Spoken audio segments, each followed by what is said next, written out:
Hello, here I am, Nigel here with your Nigel's Modelling Bench.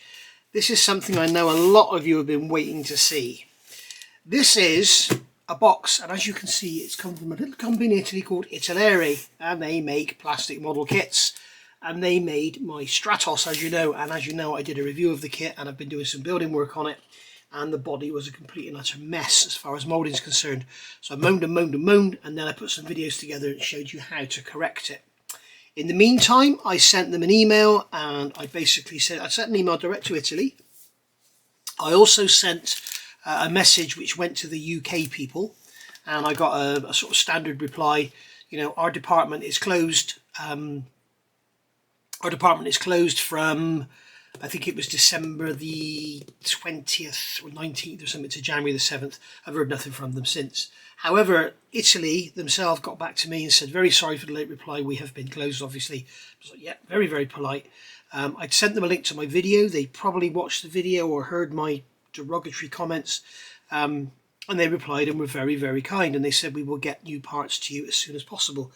As I say, I was quite rude in the video about the quality of the kit because of the price of it. It just doesn't reflect the quality in the box.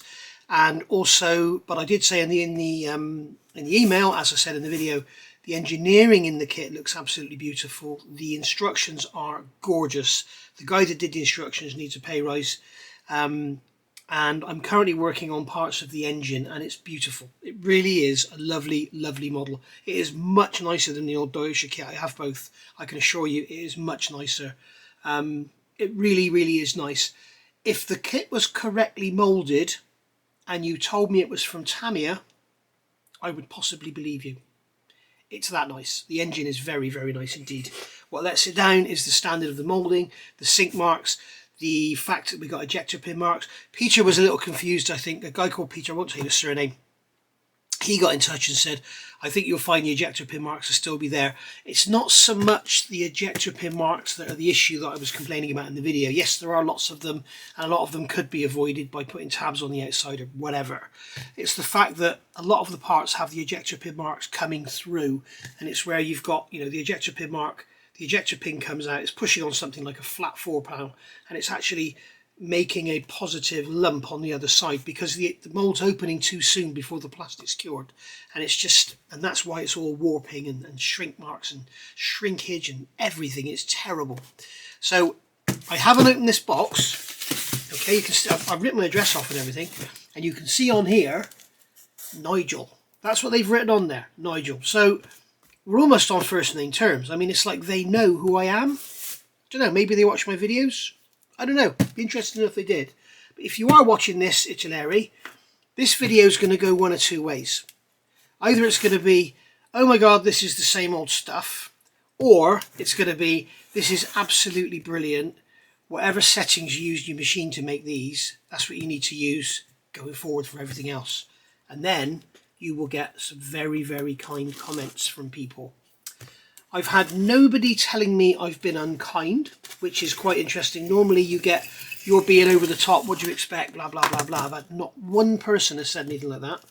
You've been coming back to me in your droves telling me you've got the kit and it's a mess, or your body's great and the nose is crap, or vice versa. So there are good kits out there, guys. Don't be put off by my video. And as I say, when you see me push on with this build and do some more work on the bodywork, and how to get it all lined up now on the chassis. I think you've seen up to part 5 now. I am very sure that a lot of you are going to want to go and buy it because it really is turning into a beautiful, beautiful model. It really is, believe me. I may even start adding some little bits of extras and wiring to it because it's that impressive. It really is nice. But I have got a soft spot for Lancias. So let's open this up. Let's see what we've got in here. So I can see we have bags, and I can see a white sprue in here. So okay, so let's just get this out. It's very beautifully packaged. It's a lovely thick cardboard box. I'm going to put that over there. I used to just chuck boxes on the floor, but I can't with Dottie because she thinks boxes are toys, unfortunately. Sometimes those boxes have models in them. So here we have some more bags. Right. So is this going to be the same old, or is this going to be better. It's going to be interesting. Did they just go to the factory, and I'm not even turned that over yet to look at it. Did they go to the factory and take a sprue off of the shelf, or did they do a sprue specially for me? Did they get their quality engineer to run one off? Right, let's have a look. So what should we look at first? This. So let's turn this over. And I'll tell you what, guys, I'm looking at this boot lid, and sure enough, let me put the overhead light on, because I think it, or does it? Maybe not. There is definitely, it's because of this rib in here, which is part of the interior. The boot lid is here, and that boot lid would open, okay? Now, in there, there's a stiffener, and they've moulded the stiffener in, but you can't access that part anyway. So I don't know why they've included it. It looks like you do have a liner, you can actually cut it out should you want to. But I don't know why they've included that stiffener. Maybe on other options you would be able to open it up. But I'll tell you what, I can see something but I can't feel anything. What I'm going to do, I'm going to do the old pencil test, okay? I should have been prepared for this. This video might be a little bit longer than I thought it would be. By all means, just switch off or fast forward or whatever. So I've got some pencil lines on there. You can hardly see because the pencil's so bloody hard. Let me try another pencil. That's better. Okay, so you can see those. Right, now if I take something like a 1000 grit, that's a 2000 grit sanding stick, and rub over the top. I need something coarser than that. 2000 is ridiculous. Especially a worn out 2000. This is a 1000. And that's worn out. Here we are, Mr. Unprepared as usual. This is also quite worn out. This is an 800.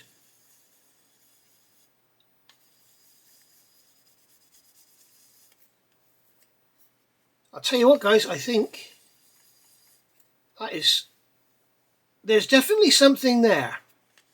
Okay, there is definitely something there, but it is so darn shallow.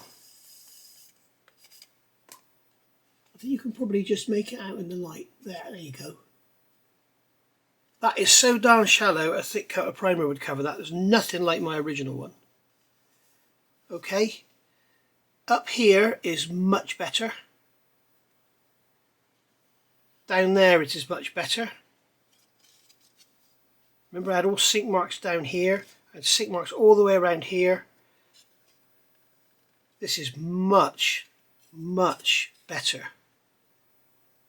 Now, there's something there. Again, this is because there's a thick area there. There's a thicker area of plastic there, but I can honestly say, I think that would stand out.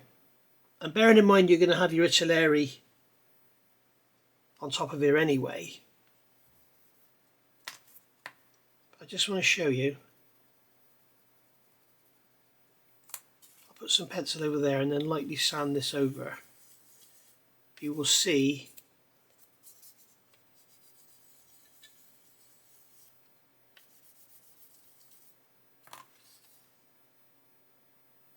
I don't know if you can make that. It's again, it is so shallow. I think a thick coat of primer would sort it.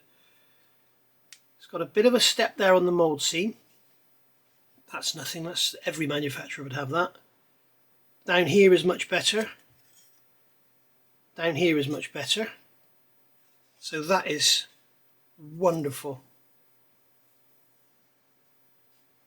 So I'll be using this for sure. Because my one concern is with all the distortion in this roof area, it's great that I've sanded this all flat, but how do I know that this here is right and that the screen's going to fit properly instead? I've tried the screen and it sort of fits, but with that distortion there, I'm not sure. That is brilliant. I mean, yeah, we've got, you can probably see here, in the light you can see some dimples. Every manufacturer would get that. What they've done here, you can see there's two holes there. That's for an optional air vent in the roof. There's a hole there. I'm not sure, that's for an antenna. And then there's a hole here. That's for an antenna on the Safari version. So the Safari would have the spare wheel on the roof. So maybe save the crap roof for your Safari versions because it's going to be covered. And that there is the antenna for the Safari. So any marks you've got like that, I mean, they are absolutely excusable. Any manufacturer would get that. But no, that is... I'd love to know what they've done. They've either upped the injection pressures, allowed another few seconds curing time, or both. That is lovely. Right, moment of truth. Now this area here, I never really closely inspected any of this. I have taken this panel off the sprue to sellotape to the nose section, and this one does look to be a lot nicer. It looks a lot straighter. I've also had these parts off. But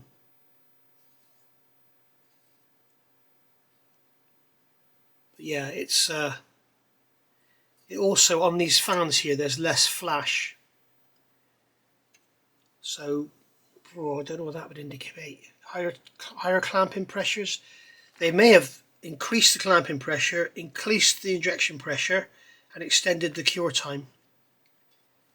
You see, at the end of the day, what I'm talking about here, guys, is, you know, if they have a 12-ton clamping pressure, increase the clamping pressure to 15 tons, up the injection pressure by, you know, another bar, say, right, just another 0.5 bar, just to really cram the tool and get the plastic in there, and then give it a few more seconds to cure, just 15-20 seconds to cure.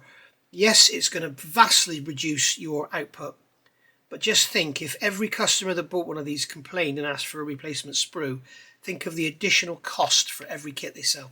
So it's worth producing quality first time. Right, so here, I'm glad they didn't cut that sprue off there. That sprue point there is a nightmare to clean up because that has a very shallow curve in it. So you need to be really careful not to ruin that. So I'm going to turn this over and have a look.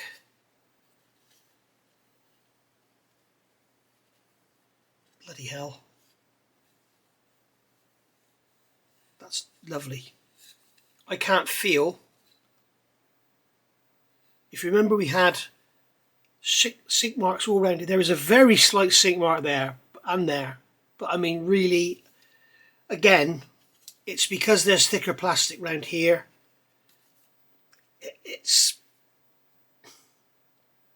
you know, it's not great, but hey, how are you going to get around it? You know, because there is a point, like I say, there is a point where you bang them out quickly and make loads of money.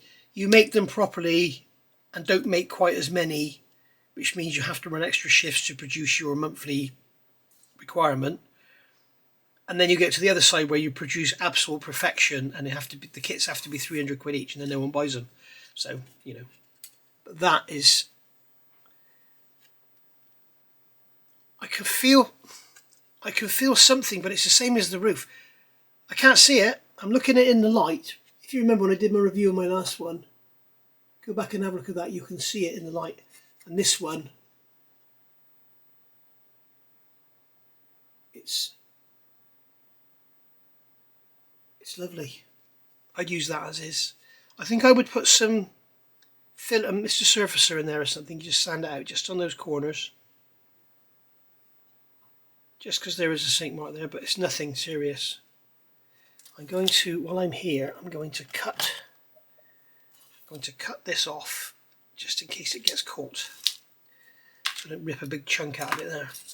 But I'm going to use this. I will use these guys. I'm going to put some Mr. Surfacer in there, sand it out, and I think I'll probably do something here. I'll probably just sand this flat. I get rid of that pin there and replace it.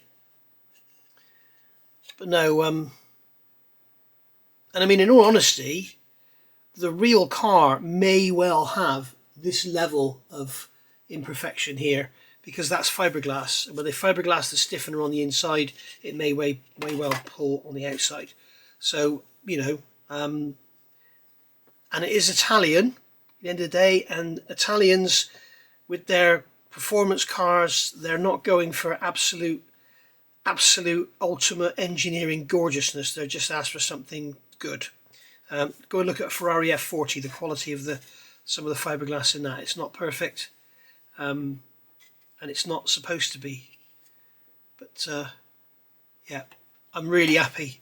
Italeri, you have proved yourself, and you have just gone up in my estimations tenfold, and you have proven to me that if I get a kit from you and it has some issues, in fact, I'm going to cut it off of here completely.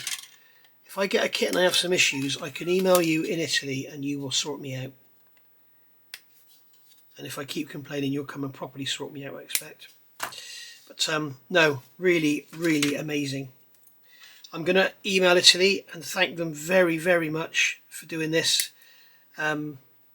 They've done a fantastic job, and we now have what is going to be a beautiful Stratos. And quite a lot of you have emailed me and said, Nigel, will you please build that kit? And I'm getting to the point now where I'm thinking, do you know what? I may as well, because with the body all done, which it will be, which is why I'm doing this series of videos for you, with the body all done and all fitted up, with the wheel arches fitted and everything fitted onto the chassis, which is also built up. It's like a chassis, it's a monocoque. Then we may as well just get on and finish the thing, and that's why I've been playing with the engine. I mean, the suspension's all done. I'll just give you a quick sneak preview of how nice it is. This is the engine block, all in grey primer. I mean, if I told you that was Tamiya, you'd believe me. And you might be saying, why have you done it in grey primer? The reason I do it in grey primer is because it shows up any issues. The problem with the silver plastic that manufacturers use, you can't see. If you've got seam lines and stuff, you can't see them. You need to do something like this to be able to show them up. Now, for example, you might be wondering why I fitted the cam covers. It's because on the ends here we have these caps, and they are actually separate aluminium plates that bolt on, and I wanted them as one piece, but there was a seam going through the middle of them. So you can see I've put some filler in there to fill them. Now I've got the grey primer on there. I can see that it's far from perfect, so I'll get some sanding on there. But the engine block, I believe Lancia's engine blocks were always like a sort of a grey colour, very much like the colour I'm using on my Porsche interior at the moment, the LP12. So I'm going to do the block in that, and then probably mask the block and spray the rest, and then use various different shades of silver for different panels, because this is basically all cast aluminium. So we just, rather than just spray it all silver, we'll add some variation. I think the cam covers are red. We shall see. And I think this here is all done in silver, which we'll do with some dry brushing. We'll bring in all the bolt heads and everything. But this is worthy of some lovely, lovely work, because it is, I mean, look at the bolt heads on that div cover. Like I said, if I told you this was a new tool Tamiya, you'd believe me. But if you saw the amount of sink marks I had to deal with, you wouldn't believe me. As I say, it's a 2024 kit, but the moulding quality is from the 90s or the 80s. So that's what needs to be improved. But very, very happy indeed. Thank you, Italeri. You've done yourself proud. Now you just need to make them all like this. Make everyone's kit like this, and everyone will be happy. And people like me will come along and buy these kits and say, wow, what an amazing model. Go and get yourself one. Rather than, oh my God, what are we going to do with this? So there we go. Thank you for watching, guys. I'm going to send Italeri an email, and I'll see you all soon for another video, and you can watch this all come together, I guess. We shall see. Bye for now.